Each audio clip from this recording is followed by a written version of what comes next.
जय जय माँ लक्ष्मी। आप सभी के घर में माँ लक्ष्मी सदैव विराजमान रहे और आप सभी का घर हमेशा खुशियों से महकता रहे। इसी कामना के साथ में हम आज का जो वीडियो है यह शुरू करते हैं। और ये जो वीडियो है इसमें मैं आप लोगों को सुनाने वाली हूँ महालक्ष्मी व्रत, अर्थात जो अगहन मास होता है इसमें जो महालक्ष्मी का व्रत किया जाता है उसकी कथा। गुरुवार को यह व्रत किया जाता है और इस व्रत की करने से माता लक्ष्मी की प्राप्ति होती है। आपके जीवन में सदा के लिए माता लक्ष्मी का वास रहता है। तो चलिए शुरू करते हैं आज का ये वीडियो। और आप लोगों को कहना चाहूँगी, अगर आप लोगों ने अभी तक चैनल को सब्सक्राइब नहीं किया है तो चैनल को सब्सक्राइब कर लीजिए। देखिए, श्री अगहन बृहस्पति व्रत कथा या श्री महालक्ष्मी की व्रत कथा के स्वर्ण और पठन करने से दुख दरिद्रता दूर हो जाता है। श्री महालक्ष्मी माता की कृपा से सुख संपत्ति ऐश्वर्य प्राप्त होता है, मन की इच्छाएं पूरी होती हैं। श्री महालक्ष्मी माता के अनेक रूप हैं, अनेक नाम हैं। तो माता लक्ष्मी आपके घर में सदैव विराजमान रहे, आप लोगों के जीवन में कभी कोई दुख दरिद्रता ना आए। इसलिए आप अगहन मास में अर्थात इस मार्गशीर्ष मास में यह माँ लक्ष्मी की जो कथा है यह अवश्य सुने। तो चलिए शुरू करती हूँ मैं। जय माँ लक्ष्मी आप लोग कमेंट बॉक्स में लिख देना, चैनल को सब्सक्राइब कर लेना। महालक्ष्मी देवी धन और समृद्धि की देवी हैं, इसलिए धनी और समृद्ध जीवन की कामना करने वाले भक्तों द्वारा 16 दिनों तक उनकी पूजा की जाती है। इस व्रत से जुड़ी हुई एक किंवदंती के अनुसार पांडव राजा युधिष्ठिर ने सोचा कि चौसर के खेल में दुर्योधन से हारने के बाद वह अपनी सारी खोई हुई संपत्ति कैसे वापस पा सकते हैं। तो उनकी शंकाओं को दूर करने के लिए भगवान श्री कृष्ण ने उनको यह व्रत करने की सलाह दी थी, जिसके फलस्वरूप उन्होंने बाद में अपना सारा राजपाट वापस लिया था। तो चलिए पहली कथा मैं पढ़ती हूँ। प्राचीन समय में एक बार एक गांव में गरीब ब्राह्मण रहता था। वह नियमित रूप से श्री विष्णु का पूजन किया करता। उसकी पूजा भक्ति से प्रसन्न होकर उसे भगवान श्री विष्णु ने दर्शन दिए और ब्राह्मण ने अपनी मनोकामना मांगने के लिए कहा। ब्राह्मण ने लक्ष्मी जी का निवास अपने घर में होने की इच्छा जाहिर की। यह सुनकर श्री विष्णु जी ने लक्ष्मी जी की प्राप्ति का मार्ग ब्राह्मण को बता दिया, जिसमें श्री हरि ने बताया कि मंदिर के सामने एक स्त्री आती है जो यहाँ आकर उपले थापती है। तुम उसे अपने घर आने का आमंत्रण देना। वह स्त्री ही देवी लक्ष्मी है। देवी लक्ष्मी जी के तुम्हारे घर आने के बाद तुम्हारा घर धन और धान्य से भर जाएगा। यह कहकर श्री विष्णु चले गए। अगले दिन वह सुबह 4 बजे ही मंदिर के सामने जाकर बैठ गया। लक्ष्मी जी उपले थापने के लिए आई। ब्राह्मण ने अपने घर आने का निवेदन किया।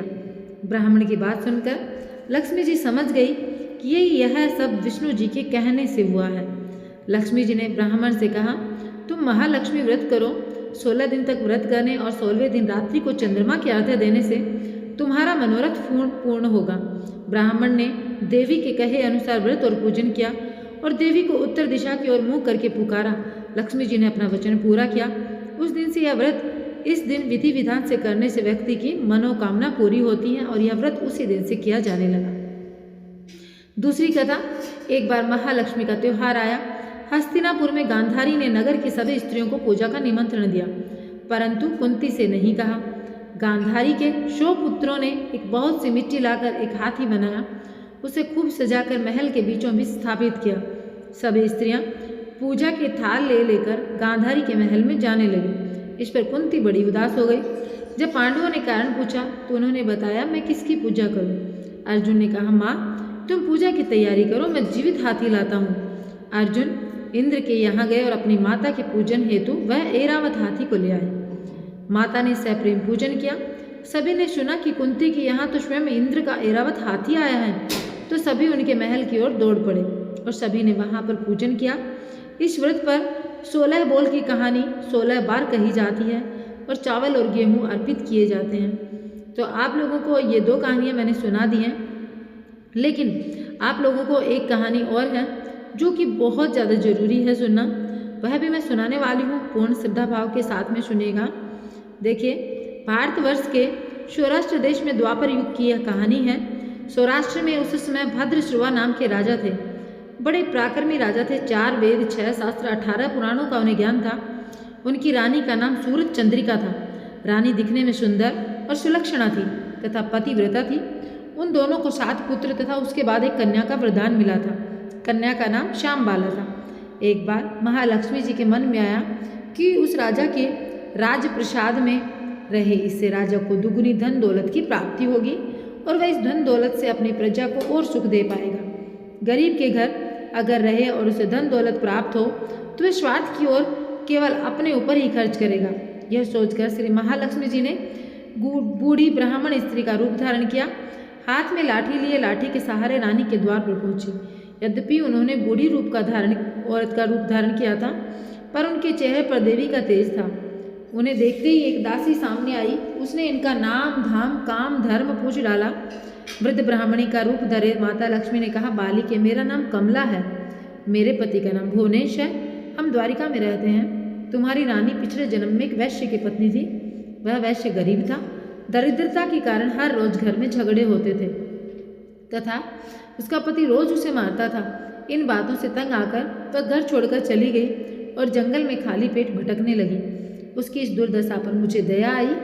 तब मैंने उसे सुख संपत्ति देने वाली श्री महालक्ष्मी जी की कथा सुनाई थी। मेरे कहने पर उसने श्री महालक्ष्मी का व्रत किया। श्री महालक्ष्मी प्रसन्न हुई, उनकी गरीबी दूर हुई, उसका घर संसार दौलत संतति संपत्ति से भर गया। बाद में पति पत्नी दोनों परलोक सिधारे। लक्ष्मी व्रत करने के कारण वे लक्ष्मी लोक में रहे। उन्होंने जितने साल महालक्ष्मी का व्रत किया उतने हजारों साल उन्होंने शुभ भोग मिला। इस जन्म में उसका जन्म राजघराने में हुआ है, परंतु वह श्री महालक्ष्मी जी का व्रत करना भूल गई। उसे यह याद दिलाने के लिए यहाँ आई हूँ। बुढ़िया की बातें सुनकर दासी ने उन्हें प्रणाम किया तथा श्री महालक्ष्मी का व्रत किस तरह किया जाए इस बारे में पूछा।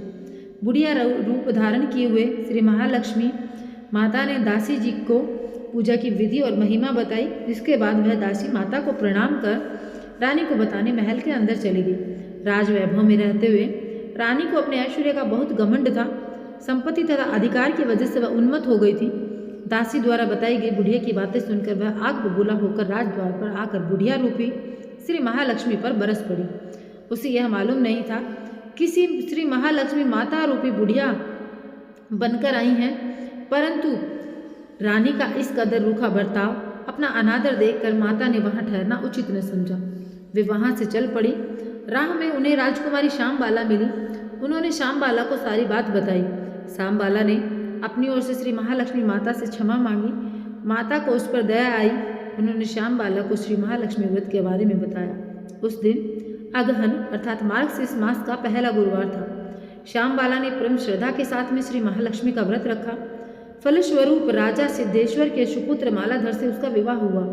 वह धन दौलत ऐश्वर्य वैभव से मालामाल हो गई। पति के साथ ससुराल में आनंद से दिन बिताने लगी। इधर श्री महालक्ष्मी जी का रानी पर प्रकोप हुआ। फलस्वरूप राजा भद्रश्रुवा का राजा पाट एवं राज कारोबार नष्ट हो गया। यहाँ तक कि खाने के भी लाले पड़ गए। ऐसी हालत में एक दिन रानी ने राजा से निवेदन किया, हमारा दामाद इतना बड़ा राजा है, धनवान है, ऐश्वर्यशाली है, क्यों न उसके पास चला जाए, अपना हाल उसे बताएं, वह जरूर हमारी मदद करेगा। इस पर राजा भद्रश्रुवा दामाद के पास रवाना हुए। राज्य में पहुंचकर एक तालाब के किनारे थोड़ी देर विश्राम कर लेने के लिए ठहरे।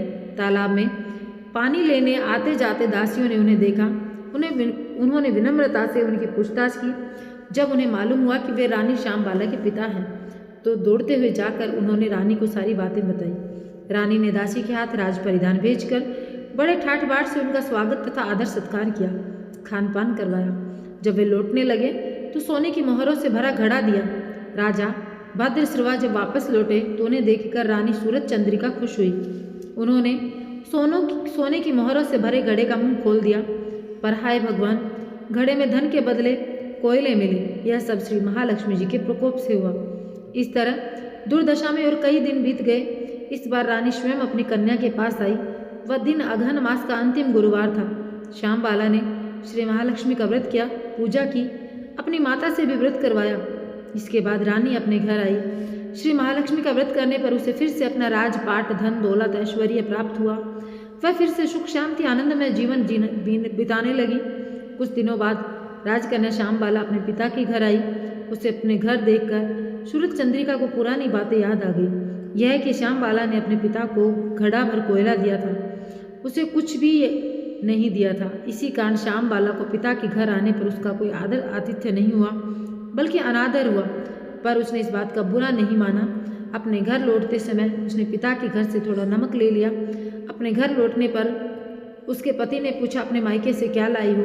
इस पर उसने जवाब दिया, वहाँ का सार लाई हूँ। पति ने पूछा, इसका मतलब क्या हुआ? श्यामबाला ने कहा, थोड़ा धीरज रखे, सब मालूम हो जाएगा। उस दिन श्यामबाला ने सारा भोजन नमक डाले बिना बनाया और परोसा, और बिना नमक का खाना था तो बिल्कुल भी स्वाद नहीं आया। फिर श्यामबाला ने थाली में नमक डाला, इससे सारा भोजन स्वादिष्ट लगने लगा। तब श्यामबाला ने पति से कहा, यही है वह मायके से लाया हुआ सार। पति को उसकी बात सही लगी। फिर वह दोनों हंसी मजाक करते हुए भोजन करने लगे। कहा गया है कि इस तरह से जो कोई श्रद्धा भाव से श्री महालक्ष्मी जी की पूजा करे उसे माता की कृपा प्राप्त होती है, सुख संपत्ति शांति प्राप्त होती है, सभी मनोकामनाएं पूर्ण होती हैं। और परंतु यह सब प्राप्त होने पर माता की पूजा को भूलना नहीं चाहिए। हर गुरुवार को व्रत पाठ अवश्य करना चाहिए। इस तरह श्री महालक्ष्मी जी की महिमा भक्तों की मनोकामनाएं पूर्ण करती हैं। तो जय महालक्ष्मी। माँ लक्ष्मी आप सभी के घर में सदैव विराजमान रहे और आप सभी के मनों की हर एक कामना को पूर्ण करें। तो प्रिय भक्तों, यहाँ पर इस वीडियो का हम एंड करते हैं। हम मिलेंगे एक नए वीडियो के साथ में। माता लक्ष्मी की कृपा आप सभी पर सदा बनी रहे, आप लोग जीवन में सदैव सुखी रहें, इसी कामना के साथ में। तो कमेंट बॉक्स में लिख दीजिए, जय माँ लक्ष्मी।